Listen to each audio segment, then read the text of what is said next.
J'aime l'Éternel, car il entend ma voix. Il a penché vers moi son oreille, et je le chanterai toute ma vie.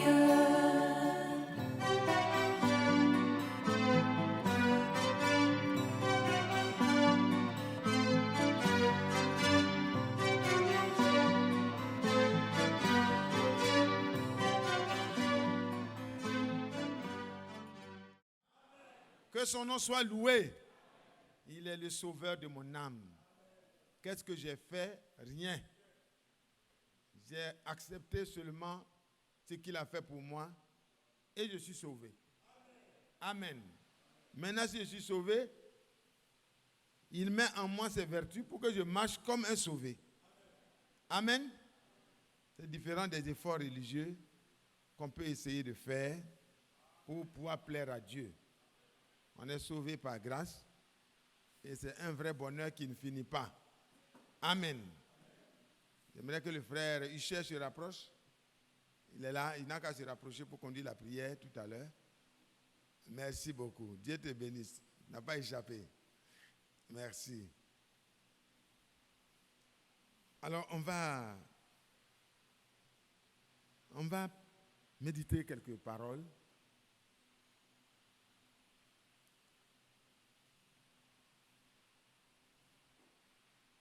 Dans Éphésiens, au chapitre 1,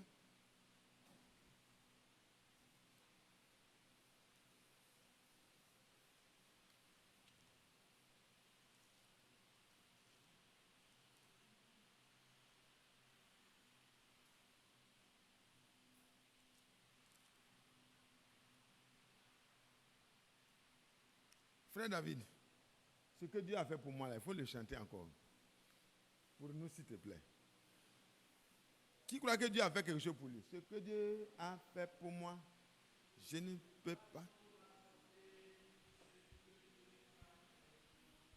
Ce que Dieu a fait pour moi, je ne peux pas tout raconter. Ce que Dieu a fait pour moi, je ne peux pas tout raconter.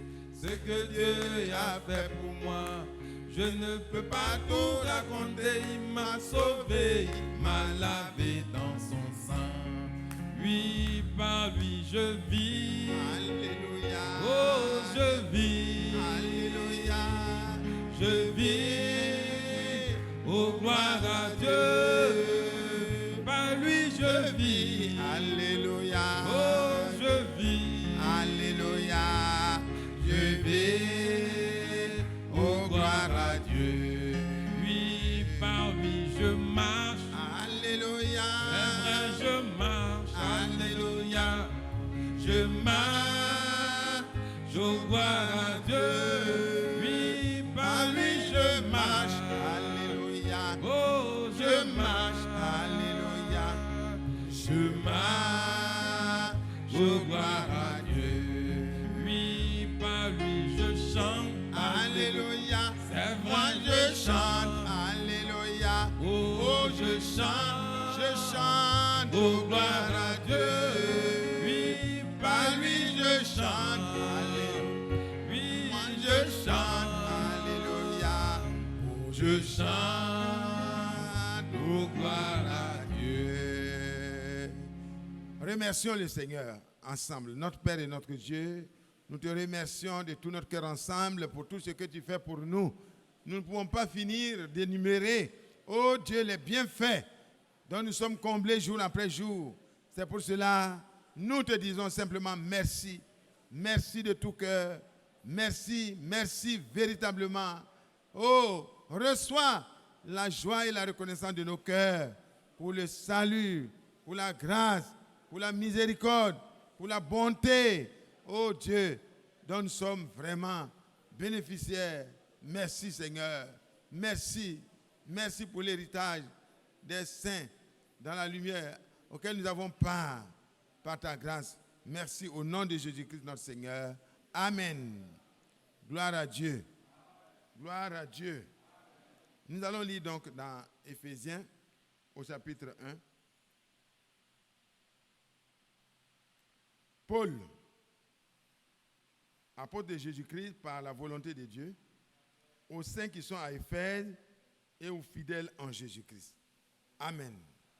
Nous ne sommes pas à Éphèse, mais par la grâce de Dieu, nous avons été vraiment rachetés. Nous n'avons pas à la grâce de Dieu et nous sommes les fidèles en Jésus-Christ. Pour ceux qui ont été rachetés, c'est le même prix. Que la paix, que la grâce et la paix vous soient données de la part de Dieu, notre Père, et du Seigneur Jésus-Christ. Qui accepte cette paix? Vous voyez, cette paix a été l'objet d'une grande souffrance pour le Seigneur, car il est écrit que le châtiment qui nous permet d'avoir la paix, qui nous donne la paix, est d'abord tombé sur lui. Donc ce n'est pas une paix qu'un homme prononce comme ça, mais même quand nous autres, nous disons, quand nous arrivons dans la maison, qui nous dit, dites que la paix du Seigneur soit là, c'est au nom du Seigneur que nous le disons. Parce que c'est lui qui a eu la vraie paix pour nous donner. Que donc la grâce, la faveur imméritée de Dieu et la paix vous soient à vous et moi données de la part de Dieu notre Père et du Seigneur Jésus-Christ. Amen. Ça c'est déjà très bon. On pourrait même s'arrêter là. Quelqu'un qui reçoit la grâce et la paix de Dieu au nom du Seigneur, mais frère, vous pouvez partir à la maison parce que rien ne vous manquera. Quand Dieu accorde sa grâce à quelqu'un, il l'accorde pour toujours. Parce qu'avant de donner sa grâce, il connaît déjà à l'avance qui tu es. Amen. Amen. Donc la grâce et la bénédiction du Seigneur pour ceux qui concernent les élus, c'est irrévocable. Amen. Les œuvres qu'ils vont accomplir dans la suite, c'est la manifestation de leur nature, c'est tout. Sinon, ils sont déjà bénis. Amen. Alléluia. Est-ce que vous croyez cela? Moi, je suis béni. Toi, tu es béni. J'ai reçu la grâce. Tu as reçu la grâce. Personne n'a un mérite. La seule chose que nous avons à faire, c'est de vivre pour plaire à celui qui nous a fait tant de grâce. Oh, que son nom soit loué. Frères et sœurs, dans la grâce de Dieu, c'est beaucoup plus facile de marcher avec Dieu.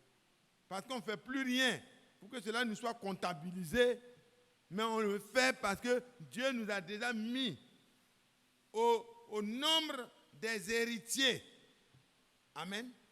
Il nous a mis déjà au nombre des héritiers. Donc, un héritier doit se comporter et marcher comme un héritier. Amen. Il ne veut pas honner son père. Et c'est pour cela que vous et moi, nous sommes là, accomplissant des œuvres, selon Éphésiens 2, verset 10, qui ont été préparées d'avance, afin que, quand ça va arriver, à notre tour, nous puissions les accomplir simplement. Amen. Nous lisons donc au verset 3. Louer. Là, vous avez vu béni, nous remplaçons par louer. Parce que là, je vais revenir là-dessus, courtement. Allez-y dans Hébreu. Hébreu. Bon, beaucoup s'en prennent au frère Franck. C'est possible, hein? Les gens peuvent le faire. Que corrige le prophète. D'autres ont déjà écrit des ouvrages là-dessus. D'autres disent que, bon, il parle trop. Beaucoup de choses sont dites. Mais vous savez, l'apôtre Paul a dit, malheur à moi si je ne prêche pas l'évangile. Il a une responsabilité qui dépasse la responsabilité de vous et moi. Voilà. Quand on vous confie la responsabilité d'un chantier, tous les ouvriers qui sont en train de travailler sur le chantier, s'il y a des erreurs qui sont faites parce que vous n'avez pas veillé, ben, le chef, le maître d'ouvrage, quand il va venir, il va vous poser les questions et vous devez répondre aux questions. Donc, il doit veiller, il doit aider chaque ouvrier afin qu'il travaille correctement selon le plan qui a été donné par le chef du travail. Le maître d'ouvrage, c'est le Seigneur lui-même. Il a délégué ses pouvoirs à des personnes, voyez, qu'il a mandatées. Et ces personnes-là n'agissent pas parce qu'ils veulent dominer, parce qu'ils veulent être des chefs.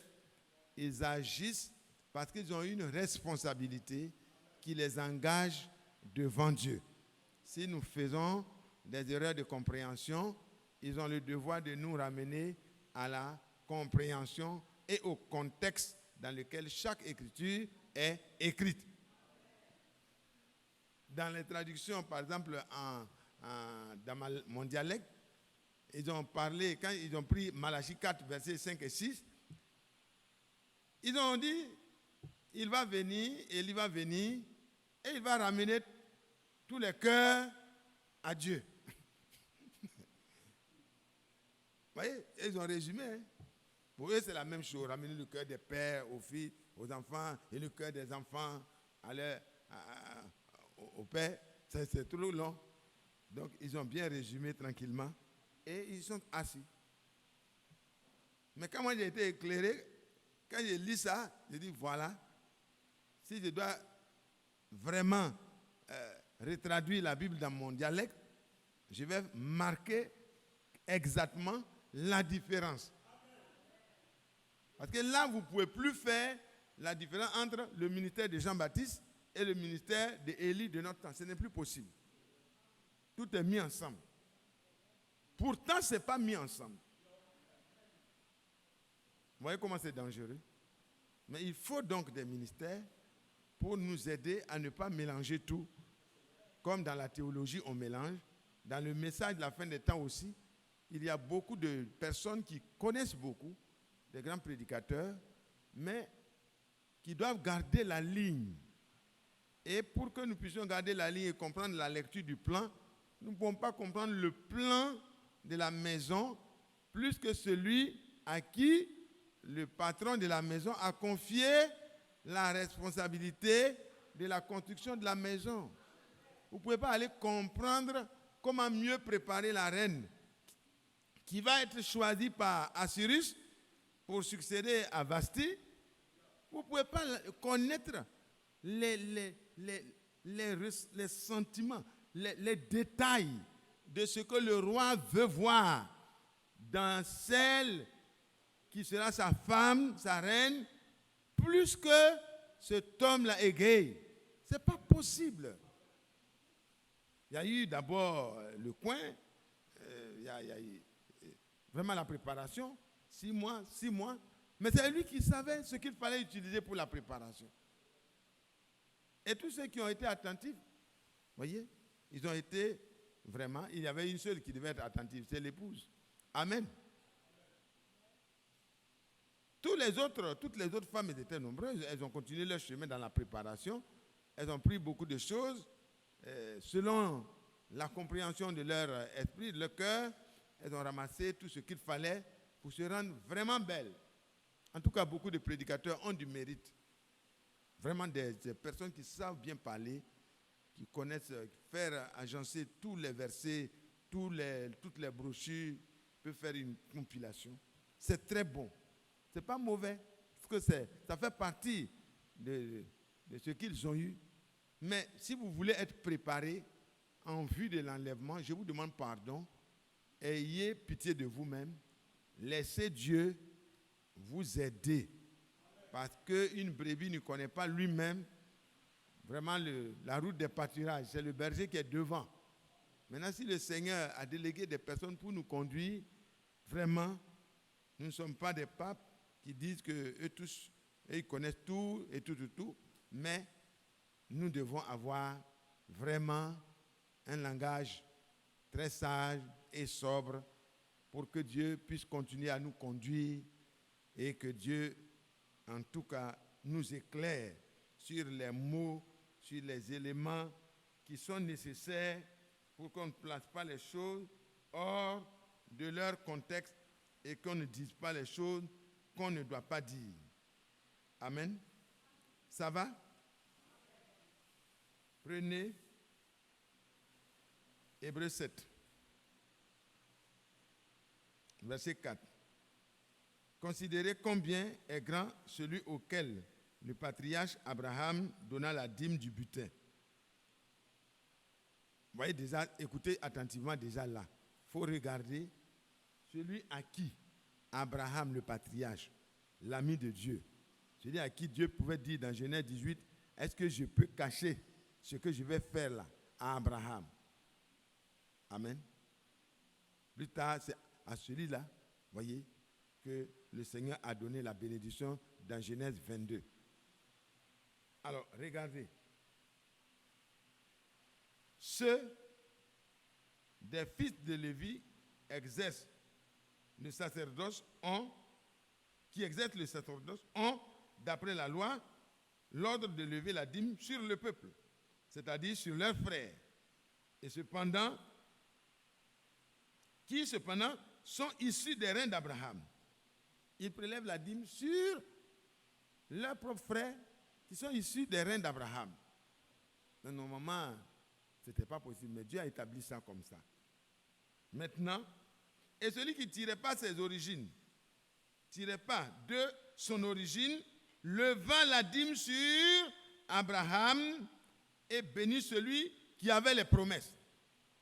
Amen.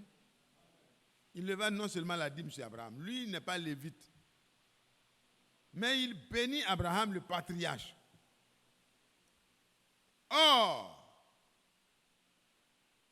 c'est sans contredit l'inférieur qui est béni par le supérieur. C'est sans contredit. L'apôtre Paul peut dire dans, je crois, 1 Corinthiens 14, il dit, mais si vous voulez discuter, si vous avez l'habitude de discuter, vous pouvez discuter, mais nous n'en avons pas l'habitude dans les églises des saints. Il dit, mais ici, il dit, c'est sans contredit. Il n'y a pas de débat. C'est celui qui est supérieur qui bénit l'inférieur. C'est l'inférieur qui est béni par le supérieur. Si mon frère David me dit, frère Mathias, sois béni, je dis Amen. Parce que je le considère comme étant supérieur à moi. Dans le Seigneur, c'est ce qui est dit.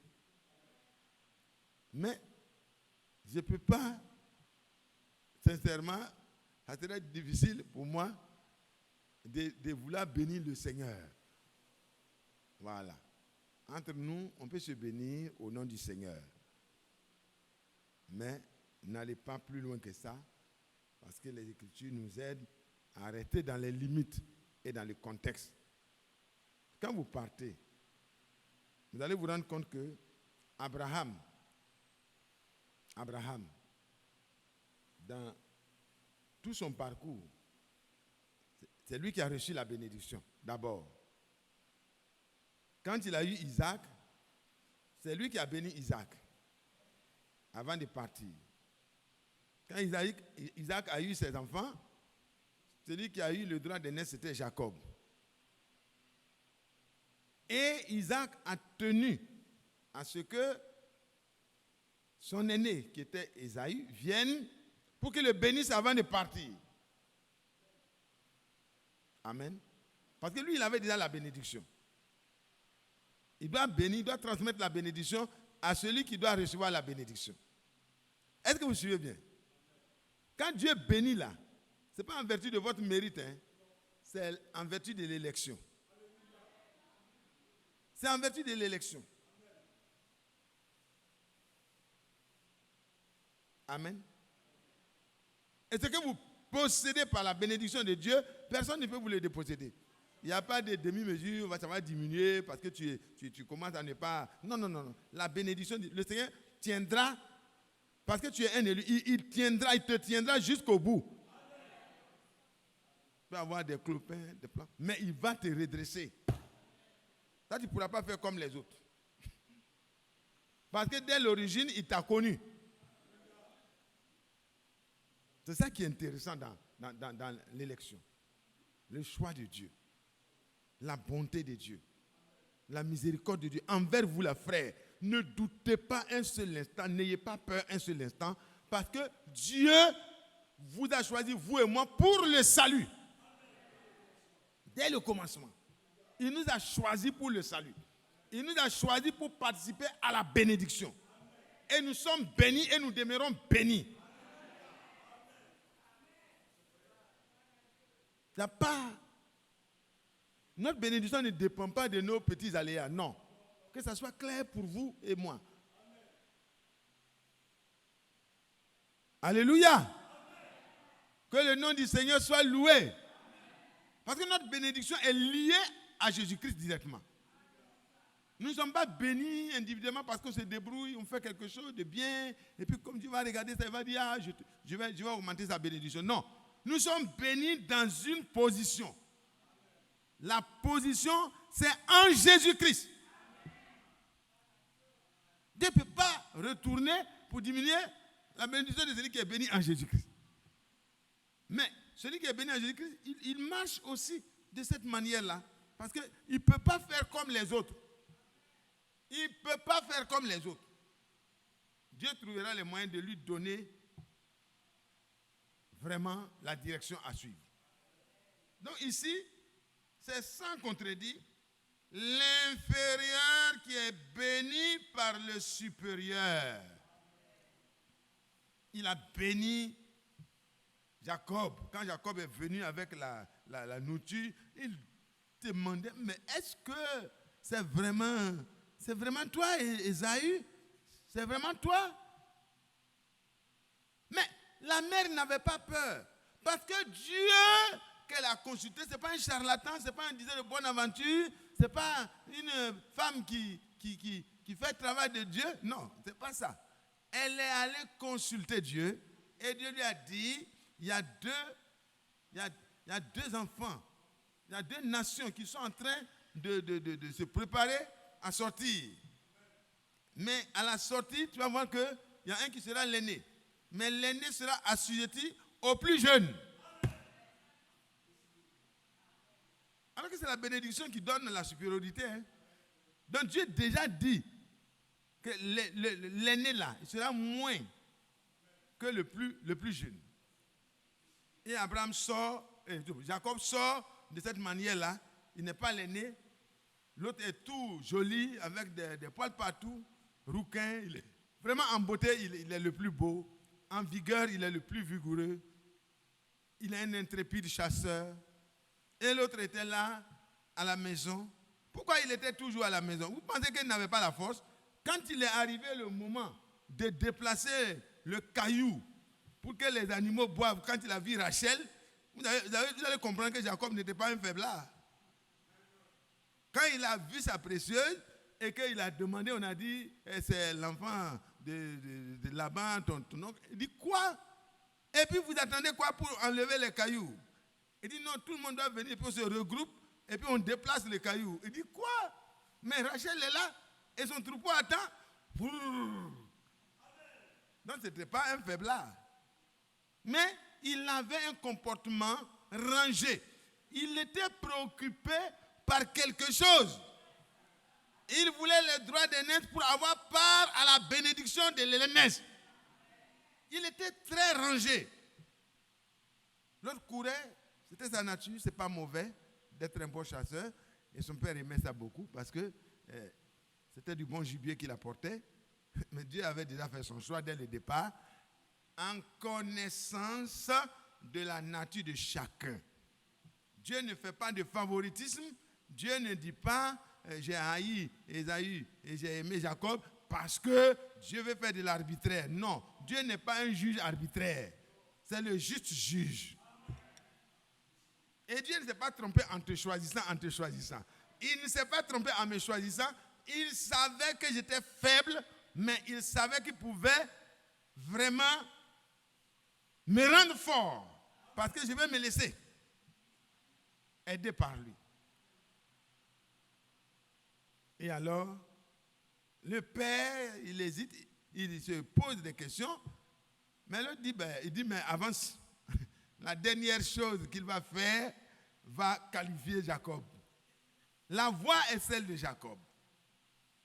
Il touche, il dit, mais le corps et le parfum, le corps en tout cas, c'est velu.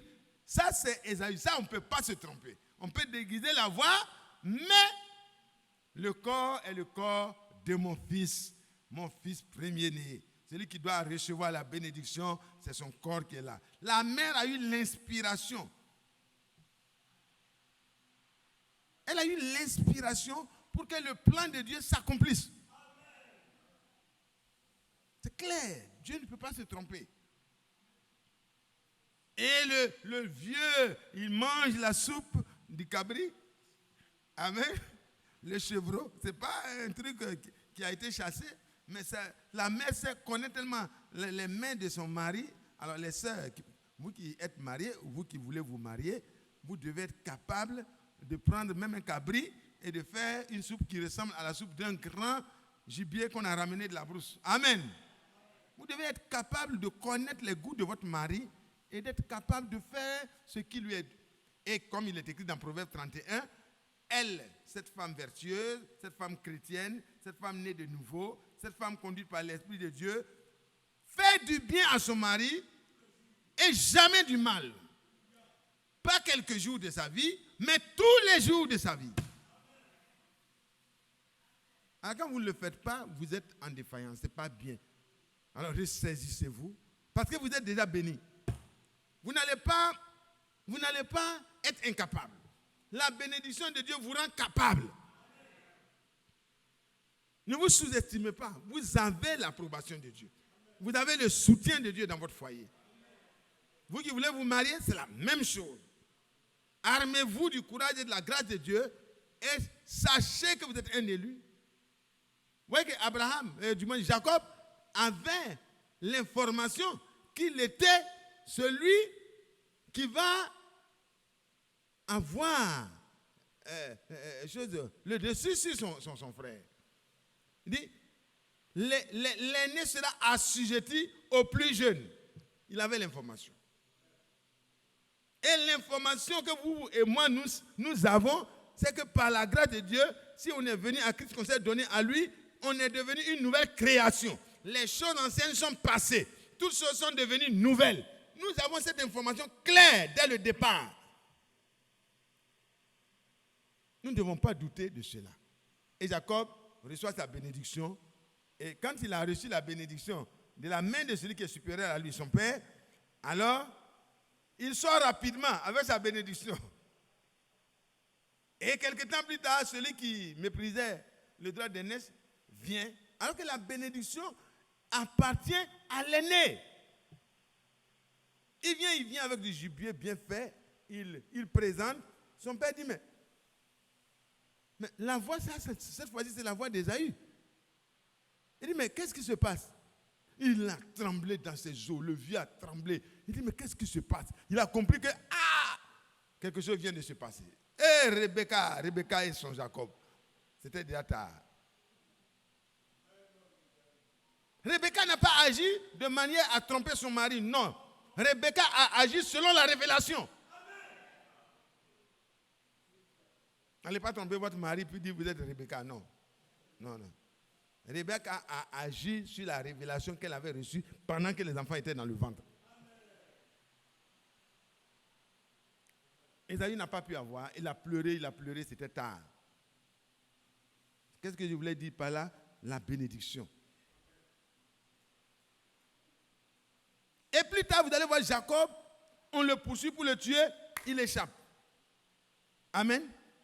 Sa mère dit, ce qui s'est passé là, ça va devenir compliqué. Il va être assujetti à toi. Mais en attendant là, éloigne-toi.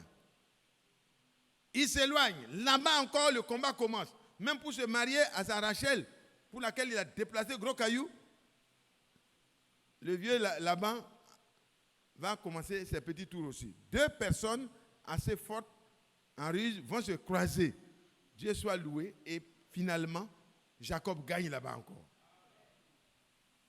Mais il se retrouve avec 4 femmes, alors que c'est Rachel qu'il voulait.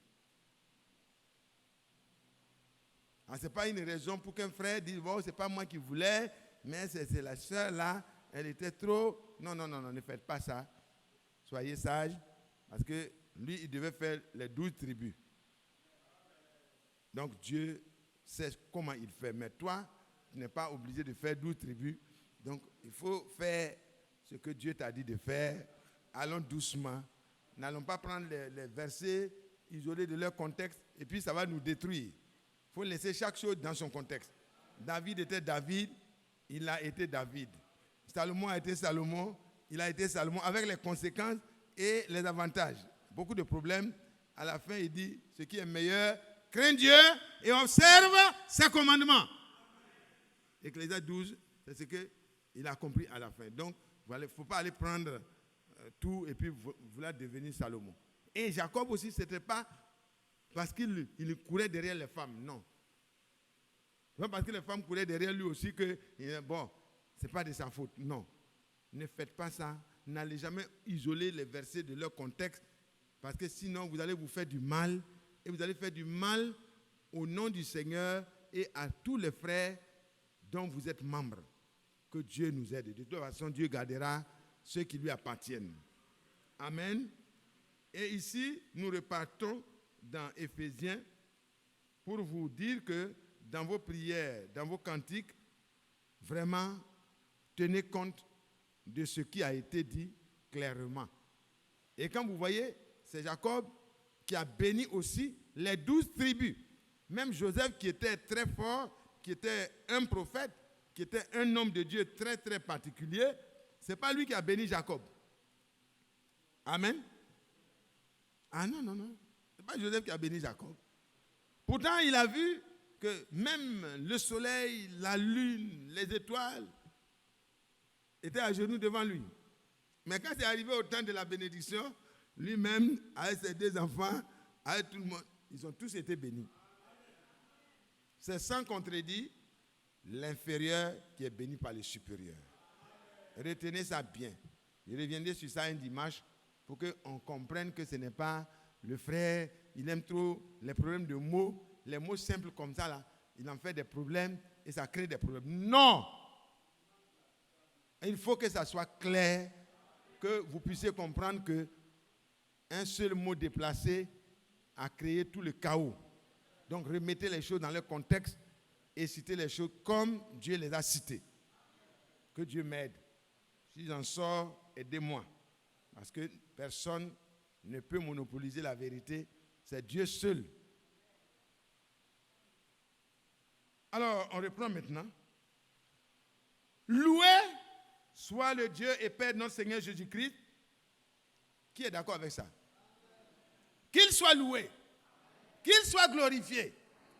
L'apôtre Paul dit avec les Éphésiens, loué soit ce Dieu-là. Pourquoi? Prenez 1 Jean 3, comme nous avons lu le dimanche. Oh, frère, nous avons raison de louer Dieu. Nous ne pouvons pas rester indifférents. Les frères, la piété là, c'est-à-dire, bon, être vraiment un frère très réservé, et puis bon, on ne loue pas Dieu, on est là, c'est bien. C'est bien d'être calme, mais quand il s'agit de louer Dieu, mon cher ami, David n'était pas quelqu'un qui était brouillon, hein? David, ton amour. Il n'était pas quelqu'un qui était... Mais quand il est arrivé devant Dieu, on ne pouvait plus le reconnaître. Même sa femme était étonnée, elle dit, mais c'est quoi ça? Le roi, un grand type, le plus grand type du pays. Tu veux parler notre langage, notre jargon, quoi. Le plus grand type du pays. Tout le pays est à lui. Le pays béni de Dieu. Le pays qui est l'héritage de Dieu là. Il a confié ça à cet homme David. Et il est en train de danser devant le peuple et il est en train de se divertir. Que c'est pas bien. Sa femme avait quand même, vous voyez, l'honneur de son foyer, sa famille, elle regardait ça. Mais elle n'avait pas la vision spirituelle de comprendre que David n'était pas en train de danser devant son peuple. David se voyait en présence de Dieu. David ne voyait pas les frères, les soeurs qui étaient... Non, non. David voyait la glorieuse présence de Dieu devant lequel lui, il n'est rien. Et le Fils de Dieu, l'enfant de Dieu, le racheté de Dieu que toi tu es. Quand tu es devant Dieu dans la prière, quand tu es devant Dieu dans la louange, il faut livrer tout ton cœur. Il faut manifester ta joie. Bien sûr, il ne faut pas bousculer les frères, mais néanmoins, il faut manifester ta joie. Alléluia. S'il est minuit, il ne faut pas crier.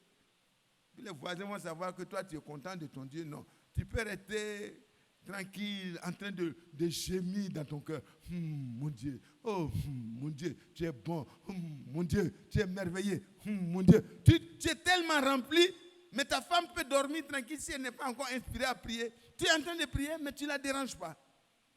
Maintenant, si tu veux crier à plein gosier, alors tu vas au banco ou bien sur la montagne. Oh là là, là, les oiseaux et les animaux sont là.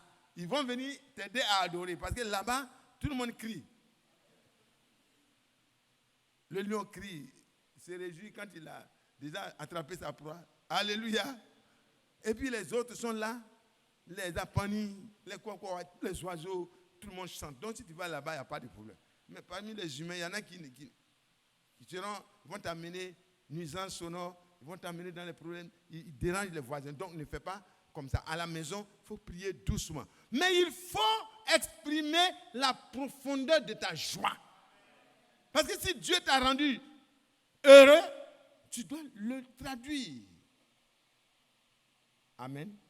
C'est important pour vous et moi. Voyez, 1 Jean 3. La raison de louer soit Dieu, le Père de notre Seigneur Jésus-Christ. Au verset 3, chapitre 3, 1 Jean 3. Voyez quel amour le Père nous a témoigné pour que nous soyons appelés enfants de Dieu. Et nous le sommes. Non, je ne vous entends pas. Daniel, tu n'es pas heureuse? Il y a beaucoup de docteurs comme toi, mais il n'y a pas de docteur comme toi. En même temps, est-ce que vous comprenez? Il y a beaucoup de médecins qui n'ont pas de place pour Dieu. Ils ont des grandes études, ils sont professeurs de médecine, bon, mais avec de Dieu, ce n'est pas encore rentré en eux. Donc pour le moment, quand vous faites ça, quand même, hein, pour ton niveau, tu as fait de Dieu encore. Mais ce n'est pas possible. C'est pour les gens qui ne connaissent pas beaucoup de choses. Toi, tu dois préparer ton agrégation au lieu de rester là, l'histoire de Dieu, Dieu. Mais toi, qui as reçu la grâce de Dieu, tu comprends que tu n'es rien. Tu pouvais rester au CP1. Et puis ta tête pouvait ne pas enregistrer bien. Et puis tu pouvais rester là sans aller loin. Mais la grâce de Dieu t'a permis d'aller loin. Tu remercies Dieu. Et puis un jour, Dieu s'est révélé à toi. Et vous savez que 1 Jean 3, que nous lisons, ça rejoint Jean 1. Jean 1, 13. À tous ceux qui l'ont reçu, la vraie parole, l'évangile éternel qui a été prêché au commencement, à ceux qui ont reçu cette parole-là, à ceux qui croient en son nom, cette parole-là a un nom, le nom de Jésus, le seul nom par lequel nous devons être sauvés. Cette parole-là permet, au travers de la repentance, de la conversion et du baptême au nom de Jésus-Christ, de recevoir le pardon des péchés et ainsi de recevoir l'Esprit. Alléluia. Qui permet de crier Abba, Père.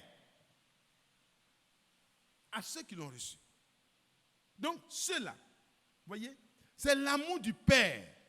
C'est l'amour de Dieu qui permet que vous puissiez écouter la même parole ensemble, mais dans vous, votre cœur là, vous prenez position pour la parole de Dieu. Au milieu des intellectuels de votre temps, vous prenez position comme un aliéné intellectuel. Et les gens peuvent se moquer de vous. Mais ce n'est rien. Un jour, ils comprendront que vous avez eu raison. Et à ce moment-là, ça ne sera pas facile de recommencer. Il n'est pas possible de revenir. Le riche a eu ça vraiment comme révélation, mais c'était tard. Il a compris que vraiment on ne doit pas jouer avec le problème de Dieu là. Il voulait même que des émissaires viennent pour avertir sa famille, mais on leur a dit, les prédicateurs sont encore sur la terre. Alors, frères et sœurs, si le monde ne nous a pas connus, ne nous connaît pas, c'est qu'il ne l'a pas connu. Bien-aimés, nous sommes maintenant enfants de Dieu. Et ce que nous serons n'a pas encore été manifesté. Mais nous savons que lorsqu'il paraîtra, nous serons semblables à lui parce que nous le verrons tel qu'il est. Alors quand vous lisez ça et que vous repartez dans Éphésiens, frères, voyez quel amour le Père vous a témoigné à vous et moi. Pour que parmi tous les hommes sur la terre, nous soyons appelés enfants de Dieu. Amen.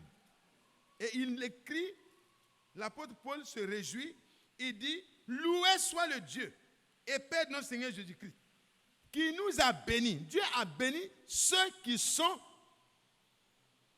la postérité d'Abraham.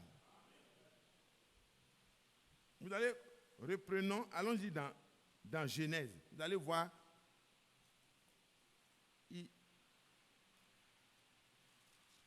la bénédiction a commencé là-bas déjà. Il nous a déjà bénis, frères. Prenez Abraham, après son obéissance, vous allez voir que Dieu a prononcé la bénédiction, pas seulement sur Abraham, mais sur vous et moi. L'ange, verset 15, 22. L'ange de l'Éternel appela une seconde fois Abraham des cieux et dit, je le jure par moi-même. Et plus tard, l'écrivain divin, l'apôtre Paul dit que Dieu, ne pouvant pas trouver quelqu'un qui est supérieur à lui, il jura par lui-même. Amen. Et pour que la chose soit sans équivoque et sans appel, il intervient par une promesse et par un serment, afin que la chose soit assurée pour toujours, pour tous les héritiers de la promesse. Je ne vous entends pas. Que Dieu vous bénisse. L'ange de l'Éternel appela Abraham une seconde fois et dit des cieux. Une seconde fois, Abraham des cieux et dit, je le jure par moi-même, parole de l'Éternel, parce que tu as fait cela et que tu n'as pas refusé ton fils, ton unique. Je te bénirai et je multiplierai ta postérité comme les étoiles du ciel et comme le sable qui est sur le bord de la mer. Et ta postérité possédera la porte de tes ennemis. Amen. Amen. Toutes les nations de la terre seront bénies en ta postérité. Parce que les nations, les frères ici, les nations, ont un mérite? Non.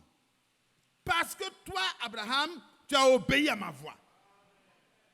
Et plus tard, vous voyez que le Seigneur Jésus-Christ, la postérité d'Abraham, a obéi, quoi qu'il fût fils, il a obéi jusqu'à la mort de la croix, afin de prendre la bénédiction pour toi et moi.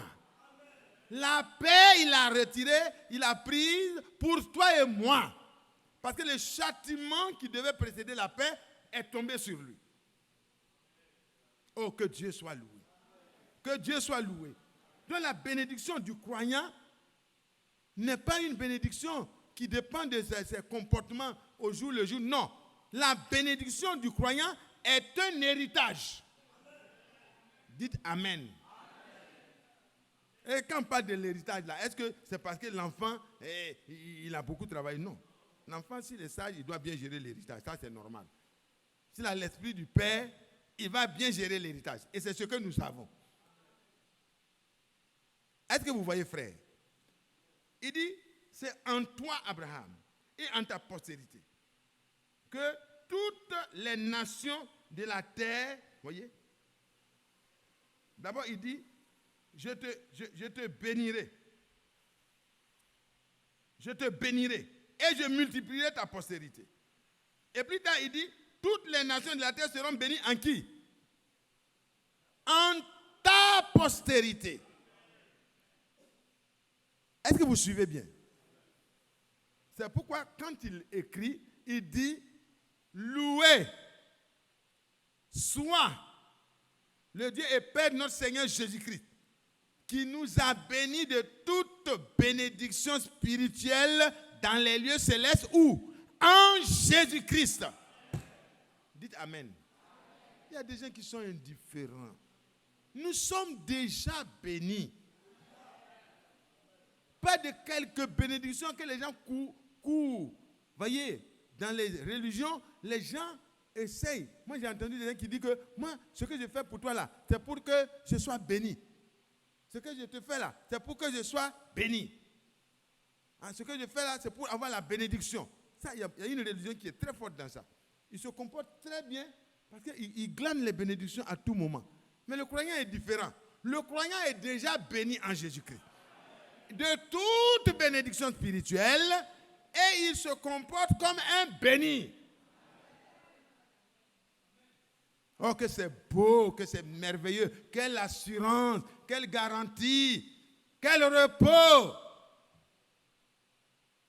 Parce que le croyant, la nature de désobéissance, la nature d'incrédulité et de désobéissance, la nature pécheresse a été complètement crucifiée. Et Dieu lui donne la nature nouvelle. La nature même de Dieu. Vous pouvez lire ça dans 2 Pierre au chapitre 1, le verset 4. Dieu nous donne en partage sa propre nature. Parce que nous sommes les fils. Nous sommes bénis. Nous sommes appelés enfants de Dieu. Et nous le sommes. Même si ce que nous serons n'est pas encore visible, frère, tu ne dois pas regarder à tes faiblesses, mais tu dois regarder à l'invisible. Celui qui t'a fait la promesse, il est capable. Parce qu'Abraham a reçu vraiment la promesse. Il était sûr que Dieu était vrai. Mais il était encore seul. Au moment où il croyait fermement là, il était seul. Mais il a donné gloire à Dieu par sa foi. Et toi, tu dois donner gloire à Dieu par ta foi. Parce que la bénédiction que Dieu t'a donnée là ne dépend pas de tes œuvres, non. Parce que sinon tu vas te glorifier. Ça dépend de la grâce de Dieu qui t'a choisi. Mais Dieu sait qu'il a préparé des œuvres d'avance pour que toi qui es béni là, tu te comportes comme un béni. Ça va? On se comprend bien? C'est différent de la religion, frère. Dans la religion, on fait les choses, on veut être béni. Je vais faire comme ça pour que Dieu me bénisse. Je vais faire comme ça pour que Dieu me bénisse. Je vais faire comme ça pour que Dieu me bénisse. Je vais donner offrande pour que Dieu me bénisse. Je vais faire des choses pour que Dieu me bénisse. Mais le croyant dit, je suis béni de toutes les bénédictions spirituelles dans les lieux célestes en Jésus-Christ. Donc, je participe à la bénédiction. Alléluia. Je me réjouis. Ça ne me coûte rien de donner ce que j'ai reçu de Dieu. David, il prend l'or qu'il a combattu pour avoir partout là. Il prend tout ça, il dit Salomon, il faut bâtir la maison de Dieu avec. Et il dit mon peuple, voici ce que je donne pour bâtir la maison de mon Dieu. Quiconque a de la joie dans son cœur, a reconnu que, étant le peuple de Dieu, tout ce qu'il a reçu, c'est par la grâce de Dieu et c'est par l'élection de notre père Abraham. Alléluia! De notre père Isaac. De notre père Jacob. De notre père Jacob qui a été transformé en Israël. Parce que vous voyez, Jacob, il a été béni par son père. Mais quand vous partez dans Genèse 32, verset 24, je crois, alors, il va comprendre qu'il doit avoir un face-à-face avec Dieu. Amen. Et il se retrouve à Dieu et dit, ce que je suis venu chercher là. Quand j'ai laissé passer, je suis seul ici là. Je veux que toi-même, ta bouche là, n'a qu'à me bénir encore. Alléluia. Est-ce que Dieu pouvait résister? C'est un élu. C'est un prédestiné. C'est à lui qu'est prédestiné la bénédiction qui a été donnée à Abraham et à Isaac. Dieu résiste avec lui un peu. Et puis, quand le roi s'approche, il dit, laisse-moi, je vais partir. Ton affaire de bénédiction, laisse-moi, je m'en vais. Il dit, moi Jacob là, je suis déjà béni. Mon père m'a béni. C'est toi maintenant, j'attends. Je ne te laisse pas partir tant que tu m'es béni. Et quand il a reçu la bénédiction, Jacob n'a plus demandé bénédiction après. Non. Il est béni pour l'éternité. Et David pouvait le dire plus tard. Dans 1 Chronique 17, verset 27. Oh Seigneur, lève-toi et bénis la maison de ton serviteur. Bénis la maison de ton serviteur. Oh, je pense à Jacob. Jacob dit, bénis-moi avant de partir. Il dit, bénis la maison de ton serviteur. Car celui que tu bénis demeure béni pour l'éternité. Ce n'est plus quelqu'un qui va courir. Oh, priez pour moi pour que Dieu me bénisse. Priez pour moi. Non. Le chrétien dit, Seigneur, frère, priez pour moi pour que je marche avec joie dans les paroles. Que je marche avec considération dans la parole. Que je marche avec humilité comme Dieu veut. Parce que c'est ça les œuvres que Dieu a préparées d'avance et par le Saint-Esprit, il me fait marcher dessus pour que j'obéisse. C'est tout. Pendant que les chrétiens obéissent à la voix de Dieu, Deutéronome 28 se déroule derrière lui. Alléluia. Dieu ordonne à la bénédiction. Le chrétien est déjà béni. L'élu est déjà béni. Et Dieu ordonne maintenant que la bénédiction le suive. Les bénédictions lui suivent. Il ordonne. Est-ce que vous comprenez? Le chrétien ne fait pas les œuvres pour être béni. Il fait les œuvres parce qu'il est béni. Il ne fait pas les œuvres pour être sauvé par ses œuvres. Il fait les œuvres de la foi parce qu'il est déjà sauvé par sa foi, par la grâce de Dieu.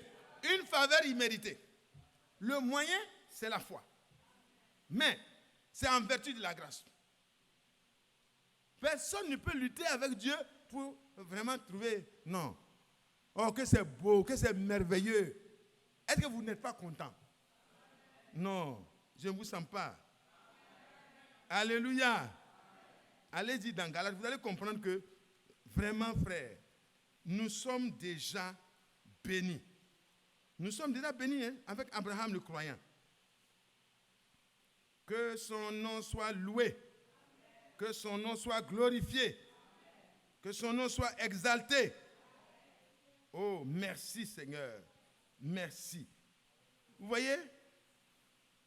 Pourquoi? Pourquoi nous sommes bénis? Prenez, parce que par Adam, nous étions dans une situation difficile. Le péché là, ce n'est pas une bénédiction. Quand vous vivez dans la nature du péché, vous vivez vraiment sous l'effet de la malédiction est là. Mais voyez, verset 13. Galates 3, verset 13. Pourquoi nous sommes bénis en Jésus-Christ? De toutes les bénédictions spirituelles dans les lieux célestes. Regardez bien. Christ nous a rachetés de la malédiction de la loi. Car, étant devenu malédiction pour nous, voyez, il nous a délivrés de la malédiction de la loi, étant devenu malédiction pour nous. Car il est écrit, maudit est quiconque est pendu au bois. Pourquoi Christ a été pendu au bois? C'est parce qu'il a pris tes péchés, mes péchés, il a bu la coupe et en son corps sur le bois, il a porté mes péchés, tes péchés. Il a porté ça. Il a pris ça. Chaque péché, chaque iniquité, toutes les choses vilaines qui peuvent se commettre dans le monde, le Seigneur a pris tout ça et il a réglé pour toujours. Si vous êtes d'accord, dites Amen. Aucune malédiction ne peut te toucher, frère. Si Christ n'avait pas tout pris, alors il y a quelque chose qui peut t'échapper. Les parents peuvent, mais le chrétien qui est béni, il se comporte correctement à l'égard de ses parents. Et une malédiction sans cause n'a aucun effet. Et le chrétien ne peut être que maudit sans cause. Parce que le chrétien ne peut plus causer les preuves, donner des preuves à quelqu'un pour le maudire. Non. Dieu lui a donné une nature qui n'est plus la même nature d'avant. Oh, que son nom soit loué. Que son nom soit glorifié. Christ nous a donc rachetés. À la croix du Calvaire, ce n'était pas parce que les soldats romains étaient très forts, mais c'est parce que l'amour qu'il avait pour toi et moi était si fort qu'il ne pouvait pas descendre de la croix.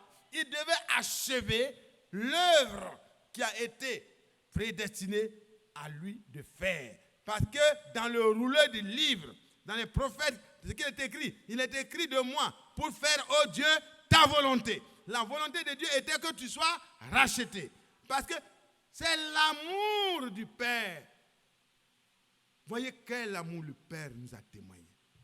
À peine on peut accepter de mourir pour un homme qui est bien, pour un ami, pour un parent proche.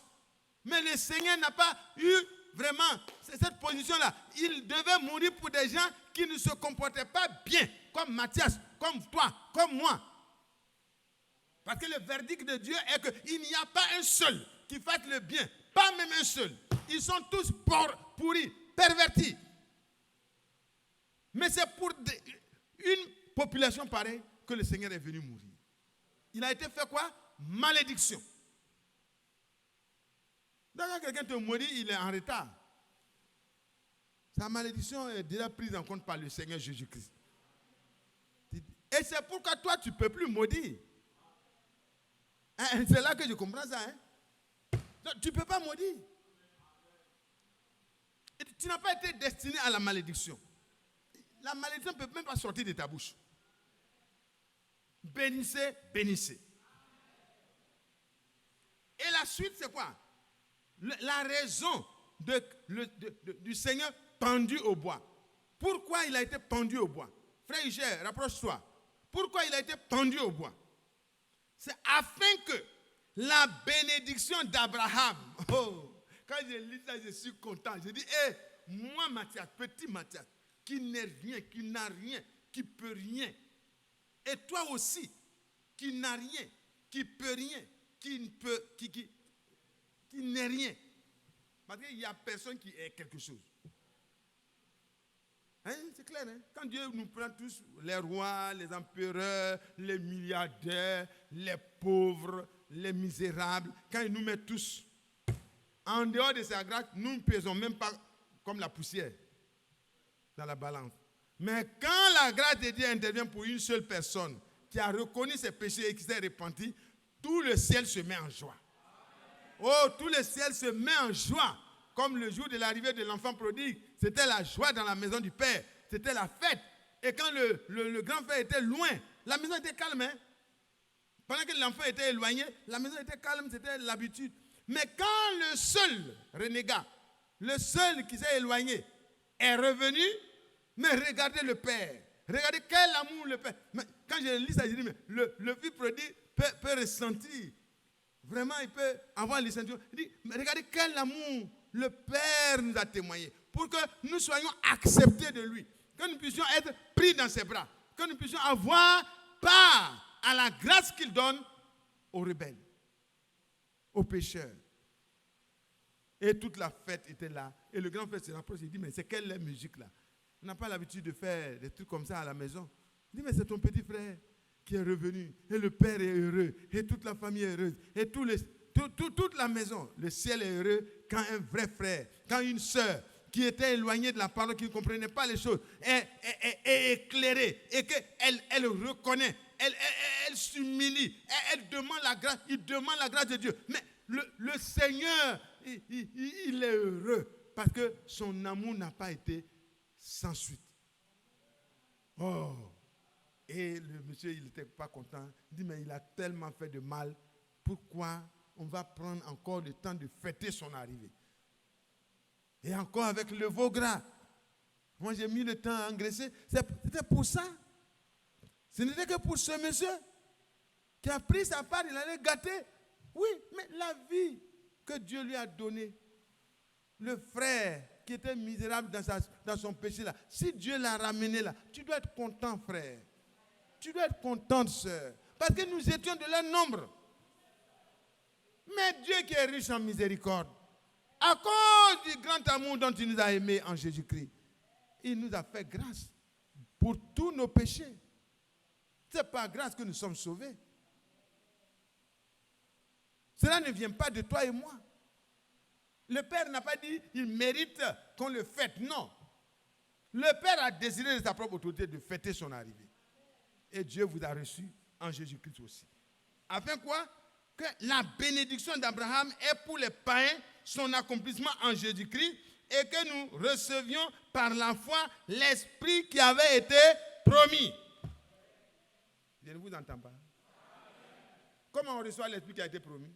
On accepte d'abord que la malédiction est tombée sur Christ. Christ est mort pour toi et moi qui étions vraiment pendables. C'est nous qui devions être tous pendus. On devait avoir autant de croix qu'autant d'hommes qui vivent sur la terre. On devait être tous crucifiés à cause de nos méchantes vies. Mais le Seigneur a fait un seul a péché. Nous tous nous sommes rentrés dans le problème. Un seul a pris position pour nous. Il est pur, il est parfait. Alors, un seul est mort pour tous. Tous donc sont considérés comme morts. Et en Jésus-Christ, frère, regardez, nous avons reçu la bénédiction d'Abraham. La bénédiction d'Abraham a son accomplissement. Ça veut dire, Dieu a dit, toutes les nations de la terre seront bénies en ta postérité. Est-ce que vous suivez bien? Je suis vers la fin. Hein? Toutes les nations de la terre. Quand Dieu dit toutes les nations de la terre, ça ne veut pas dire que tous ceux qui vont naître sur la terre. Non. Il voyait toi et moi. Il voyait dans chaque nation. Il voyait dans chaque ethnie. Il voyait dans chaque village. Il voyait dans chaque endroit. Il voyait tous ceux qui allaient sortir et accepter la parole de Dieu, le message de leur temps, avec toutes les corrections qui s'imposent. Alléluia. Je suis heureux.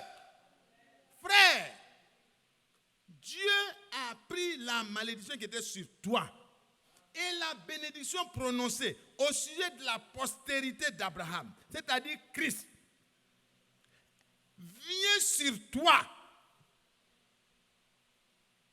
Oh, que Dieu soit loué. Elle trouve son accomplissement en Christ, en Jésus-Christ. C'est-à-dire, en lui, tu reçois la bénédiction qui a été prononcée. C'est-à-dire, désormais, en Christ là, il n'y a pas un problème qui va venir dans ta vie là et qui va dominer sur toi jusqu'à t'écraser. Non, ça va taper dur. Ça sera comme la tempête. Tout. Mais à la fin, tu vas arracher les portes. Tu vas prendre ça avec les poteaux. Même si c'est le plus grand soudeur qui a fait porte blindée. Satan a mis porte blindée pour te clôturer dans un problème. Si tu as accepté la grâce de Dieu qui t'a été donnée cadeau là, si tu as compris que c'est pour toi que Christ a été fait malédiction, si tu as compris que toi, désormais, la bénédiction qui a été dite pour Abraham et à sa postérité, pour qu'il prenne, pour te donner là, Jésus-Christ l'a accompli. Jean 19, verset 30, tout est accompli. Frère, la malédiction n'a plus sa destination vers toi. C'est pas possible. C'est pas possible. La malédiction n'a plus sa destination vers toi. Tu ne peux plus marcher comme un maudit. Alléluia. Mais tu as part à la bénédiction d'Abraham par Jésus-Christ notre Seigneur. Tu as la grâce de Dieu. Et cette grâce de Dieu te conduit à ne plus vivre dans l'impiété. C'est-à-dire, la grâce de Dieu, quand elle t'est révélée là, ça enlève l'envie du péché. Ça enlève l'envie de faire comme les autres. Tu as une seule envie, faire comme Jésus-Christ ton Rédempteur. Non, le chrétien ne vit pas, il va faire les choses pour que Dieu le bénisse, il va faire les choses pour que Dieu lui donne la bénédiction. Non! Sortez de cette manière de voir, frère. La bénédiction, c'est une grâce. C'est un droit pour les héritiers. Parce que Christ a été déjà fait malédiction. La malédiction est retenue à la croix. La bénédiction qui a été prononcée le jour où Abraham a obéi là. Dieu a dit, toutes les nations de la terre là, Dieu voyait chacun de vous. C'est pas tout le monde, hein? À quiconque croit, la parole de Dieu lui donne le pouvoir de devenir enfant de Dieu. Et le pouvoir de la parole de Dieu de transformation est clair. Le prophète a prêché et dit, la parole a le pouvoir de transformer. Elle entre dans un cœur pécheur, elle livre un combat et elle te ressort. Et le jour où le Seigneur était en train de parler à la maison de Corneille, le frère Pierre rapporte plus tard, il dit, les païens là, quand Dieu m'a envoyé là, il m'a dit d'aller afin que par ma voix, ils puissent entendre la parole de Dieu pour leur salut. Quand je me suis mis à parler, alors ils ont accepté la parole de Dieu. Ils ont reçu la parole de Dieu comme étant vraiment la parole de Dieu. Amen. Dans l'introduction, le frère Corneille dit, Dieu m'a parlé de cette manière par l'ange. Et j'ai aussitôt envoyé pour te chercher parce que je crois que c'est vrai. Et quand tu es venu là, nous sommes tous rassemblés devant afin que tu nous dises ce que Dieu a dit de nous dire. Et pendant qu'il parlait, ce n'étaient pas des disserteurs. Ce n'étaient pas des gens qui connaissaient les philosophes, non. C'était des croyants. Ils étaient là. Et quand il a été dit que Dieu a témoigné par tous les prophètes que quiconque croit en Jésus-Christ reçoit par son nom le pardon de ses péchés, immédiatement dans leur cœur, ils ont accepté ça. Et la Bible rapporte que par leur foi, dans les paroles qui ont été prononcées par l'homme mandaté de Dieu là, par leur foi, ce n'est pas Pierre, mais c'est la parole qui était dans la bouche de Pierre. Une parole autorisée, une parole qui venait de Dieu. Alors, la foi en cette parole a purifié leur cœur. La foi a purifié leur cœur. Et quand la maison est lavée, est purifiée, est établie, en quelques instants, voyez, l'Esprit de Dieu a fait son entrée en même temps. Vous voyez, frère, la malédiction a été ôtée. La bénédiction a été donnée. Et ainsi, en Christ, tu es béni. Et si tu es béni, Dieu te rend capable de ne plus te comporter comme un rebelle. Il te rend capable de te comporter comme quelqu'un qui est vraiment un fils de Dieu. Tu n'as plus envie de faire comme tu faisais avant. Et alors, l'Esprit de Dieu, voyez, l'Esprit, tu le reçois par la foi de la même manière. L'Esprit qui a été promis. On a lu avec le frère Isaac la promesse du Père. Je ne vais pas m'attarder là-dessus, je vais m'arrêter là. Frères et sœurs, je retourne dans mon verset de base. Frères, c'est important pour vous et moi de comprendre que nous sommes déjà bénis. Si nous sommes vraiment croyants, si nous avons cru en Jésus-Christ, nous sommes déjà bénis. Et si l'ennemi vient, quel que soit ce qu'il a pris pour barricader ta vie, quand tu comprends ça maintenant, tu te lèves et par les bras de ta foi comme Samson, tu prends les portes, la porte de l'ennemi dans laquelle il t'a enfermé, là, tu secoues ça comme ça. Au nom de Jésus, je ne veux plus rester dans la captivité de cette chose-là. Et puis tu secoues, tu fais au nom de Jésus. Alléluia. La porte sortira. Ça va sortir parce que Dieu a prononcé. Il dit, toi tu posséderas la porte de tes ennemis. Par Jésus-Christ, tu es cette postérité. Tu es le prolongement. Ésaïe 53, verset 10. Tu prolonges les jours de Jésus-Christ qui est la postérité d'Abraham. Tu prolonges ces jours. Tu ne peux pas échouer. Tu ne peux pas être vaincu. Et la Bible dit que nous sommes dans toutes ces choses-là plus que vainqueurs. Ça, c'est dans Romains 8, à partir du verset 31, 32, 33, 34. Mais tu es plus que vainqueur. Dieu qui n'a pas épargné son propre fils, mais l'a livré pour toi et moi. Romains 8, 32. Mais comment va-t-il te refuser la victoire sur un petit démon? Est-ce que c'est toi qui vas courir? Seigneur, je veux la bénédiction. Je veux la bénédiction. Non! Seigneur, donne-moi l'obéissance. Seigneur, donne-moi la force de marcher avec toi. Seigneur, donne-moi de t'honorer. Seigneur, donne-moi de te ressembler. Seigneur, donne-moi que partout où je passe, je sois discret, mais que ta vie en moi soit visible. Alors, même pendant que toi, tu cherches même la bénédiction, tu fais une petite chose. Dieu a dit à la bénédiction de venir. Donc, ce n'est pas toi qui cherches la bénédiction. La bénédiction vient, ça déborde. Ça déborde. Ça déborde. On ne court pas après la bénédiction. Et puis, quand vous avez compris ça, frère, les sœurs, ne pleurez plus pour votre mariage. Non! Ça fait partie de votre bénédiction. Quand vous vous souvenez que vous êtes en train de prendre là, dites Seigneur, je te rends grâce pour ce qui concerne mon mariage. Je sais que ça va venir en son temps. Donne-moi simplement d'être une femme bien préparée. Quand ça sera le temps, que je sois la femme la plus soumise, la plus obéissante. Certainement, tu es en train de me polir, de me préparer, d'enlever tous les angles pointus qui sont en moi. Seigneur, merci pour le temps que tu prends. Alléluia. Gloire à Dieu. Tu n'es plus dans les soucis. Tu n'es plus dans le problème de porter le fardeau. Oui, Seigneur, je veux bénir moi aussi. Tu as béni les autres. Non, arrête ça. Dieu t'a déjà béni en Jésus-Christ. De toutes les bénédictions spirituelles dans les lieux célestes. Ce n'est même pas sur la terre seulement. Tu peux parler de ton mariage à Dieu, mais pas dans un esprit de lamentation. Non. Moi, je crois que ce qui doit t'intéresser, c'est vraiment de comment plaire à Dieu. Comment être agréable à Dieu. Comment être une bonne fille. Parce que la fille La femme qui n'est pas mariée doit se préoccuper de comment plaire au Seigneur. La veuve qui n'a pas l'intention de se remarier se consacre comment plaire au Seigneur. Parce que l'enlèvement est proche. Amen. Maintenant, si vous voulez vous marier, le Seigneur vous donnera un mari. Ça aussi, c'est votre droit. Tu ne pêches pas en te mariant. Si tu es une femme qui a perdu son mari, tu ne pêches pas en te mariant. Même si tu as 70 ans, tu veux te marier, il faut te marier. Tu n'as pas été inscrit dans le livre. Hein? S'il y a un frère qui a besoin de toi, il faut prendre. Il n'y a personne qui peut te dire que tu pêches. Tu ne brises rien. Tu n'as pas eu d'engagement envers l'église. Tu n'as pas dit, moi je vais être veuve toute ma vie.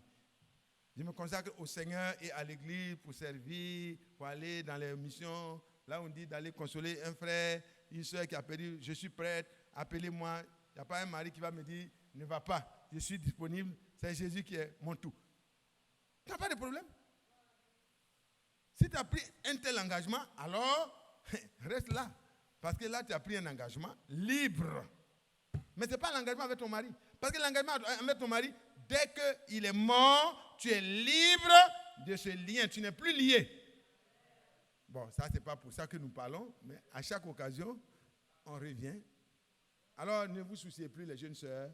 Restez tranquilles. Votre âge là, ça n'a pas encore atteint l'âge de Sarah. Donc, vous pouvez faire des enfants encore. La science va être surprise. Qu'à votre âge là, quand vous êtes marié, on dit ménopause est passée, ménopause est revenue. Alléluia. Si c'est Dieu qui retarde, ne vous en faites pas. Que Dieu nous bénisse. Que Dieu nous bénisse. Que Dieu nous bénisse.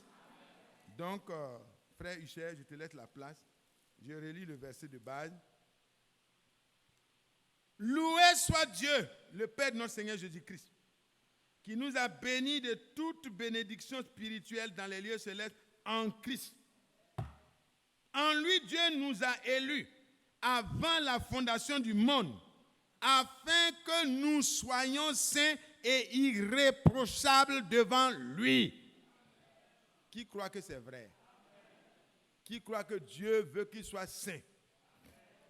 Vous serez saints car je suis saint.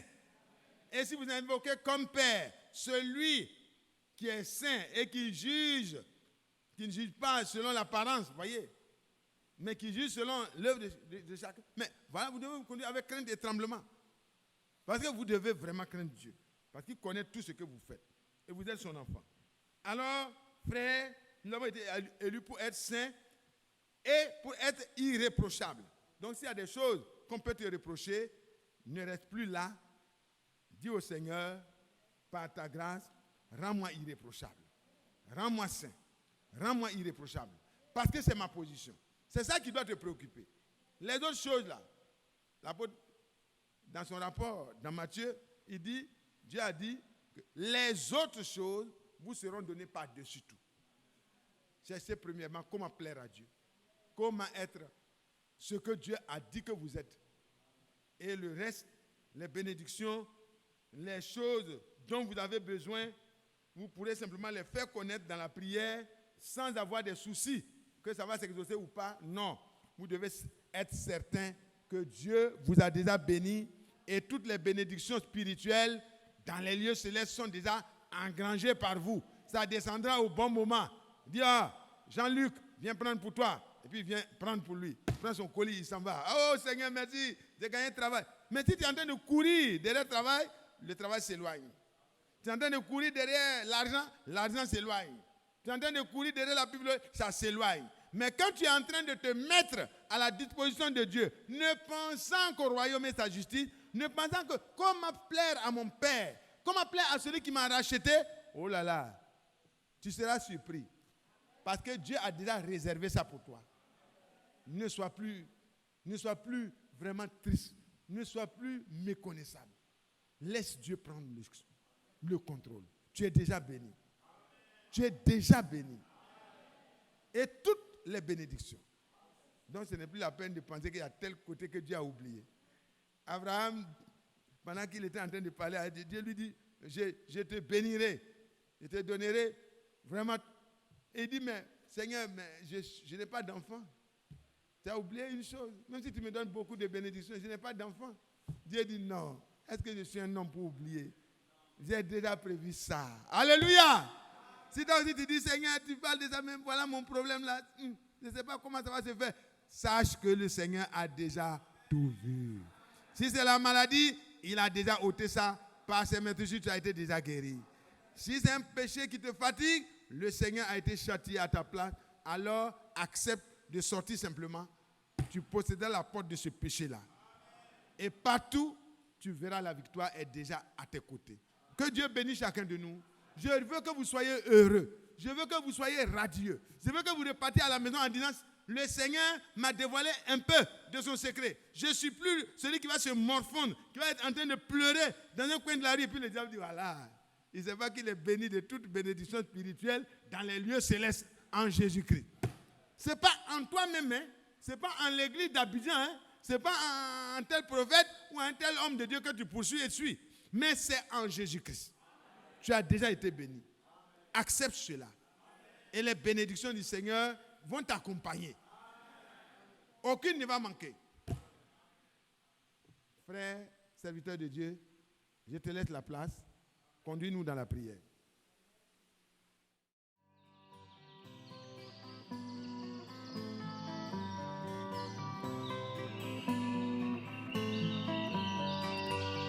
J'aime l'Éternel, car il entend ma voix.